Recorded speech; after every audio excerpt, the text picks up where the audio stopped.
এটা একটা কথা শুনুন, কদরের কোন নামাজ নেই, মেরাজের কোন নামাজ নেই, মেরাজের কোন রোজা নেই, মেরাজের রোজাও নেই, নামাজও নেই, তাই না?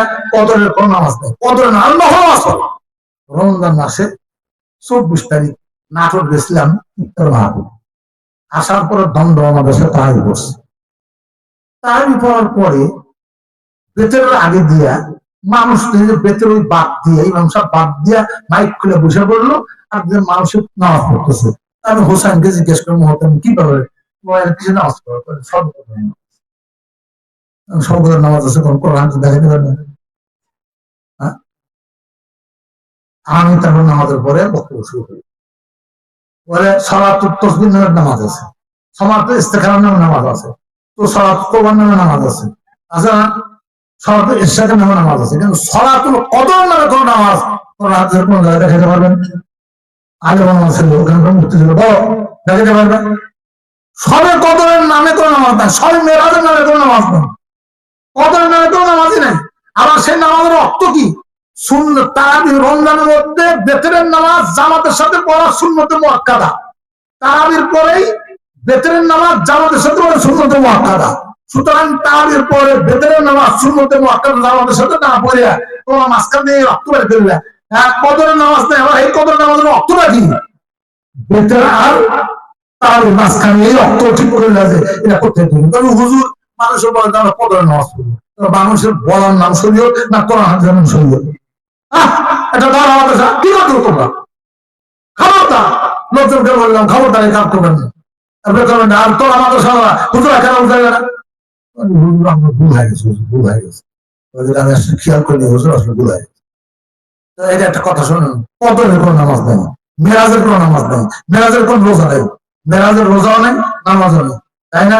কদরের কোন নামাজ নেই, কদরের নামাজ পড়ে, সালাতুল তাসবিহ নামাজ পড়ে, সালাতুল নামাজ পড়ে, তাই না? এমনি পড়েন নফল নামাজ, কদরের নামে কোন নামাজ নেই।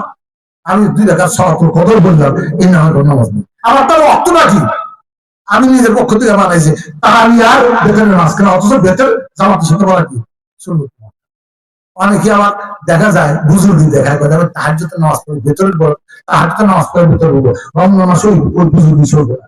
রমজান মাসে আপনাকে বেতন নামাজ জামাতে পড়ে তারপরে তাহাজ্জুদ করতে হবে, কারণ তাহাজ্জুদের নামাজ পড়া নফল আর বেতনের নামাজ পড়া ওয়াজিব, এবং রমজান মাসের জামাতে পড়া সুন্নতুল মুআক্কাদা। আপনি সুন্নতুল মুআক্কাদা বাদ দিয়া নফলের জন্য সুন্নতুল মুআক্কাদা তরক করবেন, তাহলে নিজের পক্ষ থেকে বানানো হলো না। এটাকে বলা হয় মুহতাসাব, এটাকে বলা হয় বিদআত। নিজের পক্ষ থেকে ধারণা করে নিজের মনে চায়। আমাকে একজন বলল, হুজুর ওই সিংহাতি বললো, তাহলে হুজুর আমার মসজিদে আমি নিষেধ করে দিছি, এক লোক রাগ করে সরে গেছে আমার মাদ্রাসা নামাজ পড়া।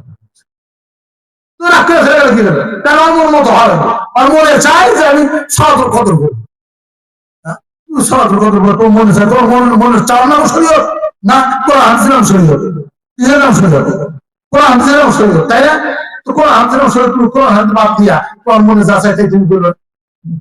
মুআজ্জাজ হাজিরিন, এটা কি নবী আকরাম সাল্লাল্লাহু আলাইহি ওয়াসাল্লাম ওয়া ইয়াকুম মুহতাসাবিল উমুর, হুঁশিয়ার সাবধান। নবীর জামানায় যে শরীয়ত ছিল, সাহাবায়ে কেরামের জামানায় যে শরীয়ত ছিল, খায়রুল কুরুনি কারনি সুম্মাল্লাযিনা ইয়ালুনহুম সুম্মাল্লাযিনা ইয়ালুনহুম, সাহাবীর জামানা, তাবিঈনদের জামানা, তাবিঈনদের জামানা, এই 3 জামানায় শরীয়তের যে রূপরেখা ছিল ওই রূপরেখা আমাদের ধরতে হবে। এরপরে পরিবর্তন আসছে, ওগুলোকে ধরা হবে না। কোরআন হাদিসের ব্যাখ্যা এই 3 পদ ও খায়রুল কুরুনি সালাসা, তাই না? সাহাবাদের যুগ, তাবিঈনদের যুগ, তাবিঈনদের যুগ, এই 3 যুগের ওলামায়ে কেরাম পুরো হাদিসের যে ব্যাখ্যা করেছে, সেই ব্যাখ্যা মোতাবেক যে শরীয়ত, ওই শরীয়তের নাম আসল শরীয়ত। এরপরে যেটা হয়েছে বিলাদ ফিলাদ হাবি জাবি, এগুলো সব পরে আসছে, ওই 3 জামানায় ছিল না। সুতরাং ওই 3 জামানায় যা ছিল না সেটাই